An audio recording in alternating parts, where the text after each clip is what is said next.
राधा वल्लभ श्री हरिवंश।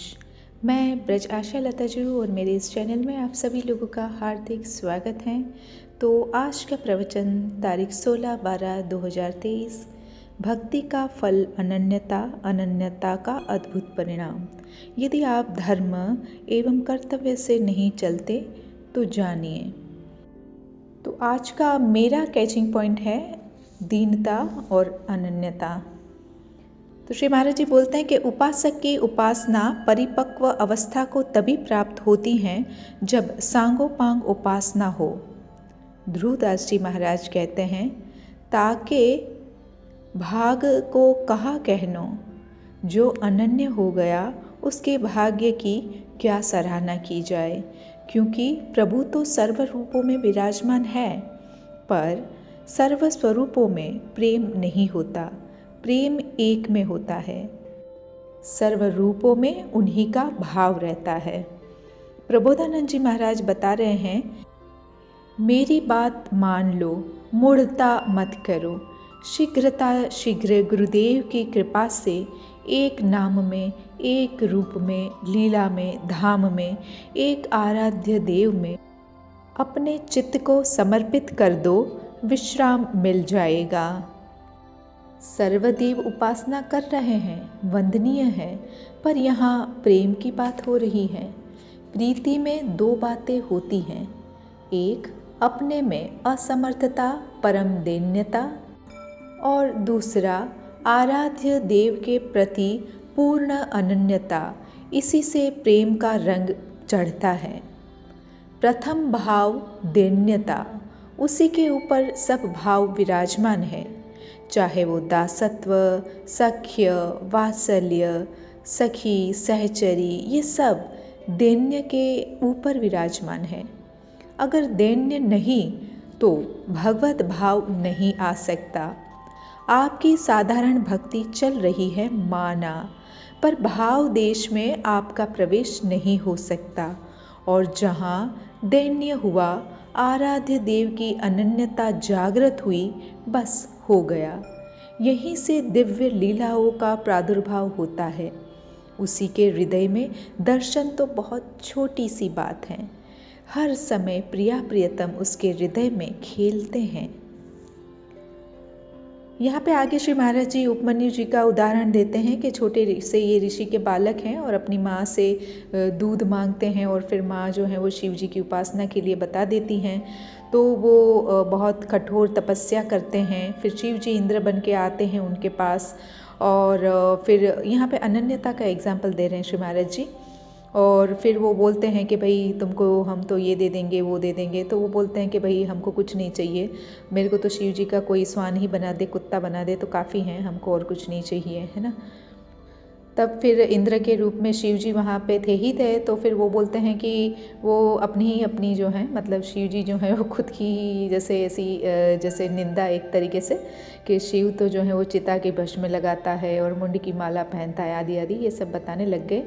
तब जो है वो उपमन्यु जी बोल रहे हैं कि बिल्कुल शांत, अभी एक भी शब्द जो है आप हमारे आराध्य के प्रति बोल दिया तो आप ऐसा मत समझना कि ऋषि पुत्र हैं, तुम्हें दंड नहीं दे सकते। बोले कि अभी आपको दंड देते हैं। फिर वो जो है वो अघोर मंत्र जो है उसका प्रयोग करते हैं, और फिर नंदी जी जो हैं वो रोक लेते हैं।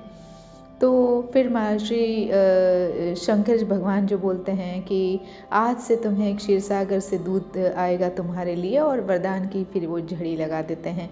तो यहाँ पे भी जो है वो अनन्यता के ऊपर बोला गया कि भाई वो तो तप कर रहा था, तो अगर और कोई भी देवता आ जाते तो वो तो सिद्धि ही तो चाहते थे, खाली दूध वाली बात है, ये तो इतनी छोटी सी बात है, तो वो हो जाते प्रसन्न, पर नहीं हुए ना, अनन्यता उन्होंने अपनी रखी। तो ये है अनन्यता का बल।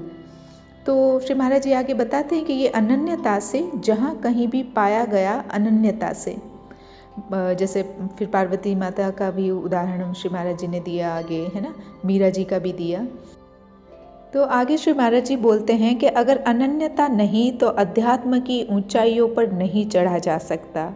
ये जो प्रेम मार्ग है, इसमें स्वसुख वांछा का त्याग करके ही आगे बढ़ा जाता है। जब आप अपने सुख की परवाह नहीं करेंगे तो प्रभु आपके सुख की परवाह करेंगे। जब छोटे भाव में आ जाओगे तृणादपि सुने चैन, और प्रभु में आत्मसमर्पण है तो सच्ची मान लीजिए। स्वप्न में भी दुख नहीं होने देते हमारे प्रभु। अगर कोई संयोगवशात भयावह स्वप्न आ गया तो वहाँ भी आप बचाते हैं। आप एक बार विश्वास कर लीजिए, मन से, वचन से, कर्म से एक नाम रूप पकड़ लीजिए जो गुरुदेव ने दिया है, बस रंग आ जाएगा। यहाँ पे श्री महाराज जी फिर एक और रसिक अनन्य ग्रंथ से एक भक्त का चरित्र सुनाते हैं जो वृंदावन के और प्रिया प्रियतम के अनन्य थे, और संतों के दर्शन का उनको बहुत ही प्रेम था संतों के दर्शन में। तो वो संतों के दर्शन के लिए जा रहे थे और रास्ते में देखते हैं तो एक सिंह जो है वो गाय के ऊपर पूरा उसका आहार बनाने के लिए अटैक करने जा रहा होता है। और वो जो संत हैं वो भगवान का स्मरण करके वो सिंह में भी भगवान है मानकर उनको हाथ जोड़ कर कहते हैं कि मैं आपका आहार बन जाऊंगा, आप ये गौ माता हैं उनके ऊपर जो है वो ऐसे ना करें। तो वो कहते हैं कि भाई जो सिंह है वो कहता है कि भाई तुम तो इतने बूढ़े और दुबले पतले, तुमसे मेरा पेट क्या भरेगा। तो बोले कोई बात नहीं, मैं अपने बेटे को भी लेके आता हूँ।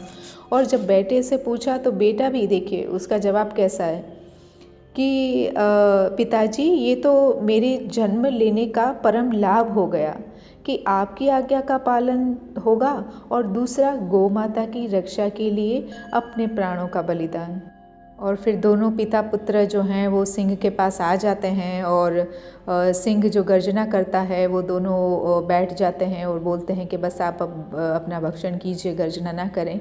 तो थोड़ी देर में वो सिंह जो है वो गायब हो जाता है और भगवान नारायण चतुर्भुज रूप में प्रकट हो जाते हैं। तो फिर यहाँ पे भी ये भी तो अनन्य थे अपने युगल सरकार के प्रियालाल के, तो वो भी जो हैं वो कहते हैं कि नहीं प्रभु जी अभी तो कमी है, आप हमको अपने राधा वल्लभ लाल जी के रूप में दर्शन दें। तो फिर तुरंत जो है वो प्रभु हाथ में बंसी धारण कर लेते हैं और हमारी लाडली जो हमारी प्यारी जो उनके पास में आ जाती हैं।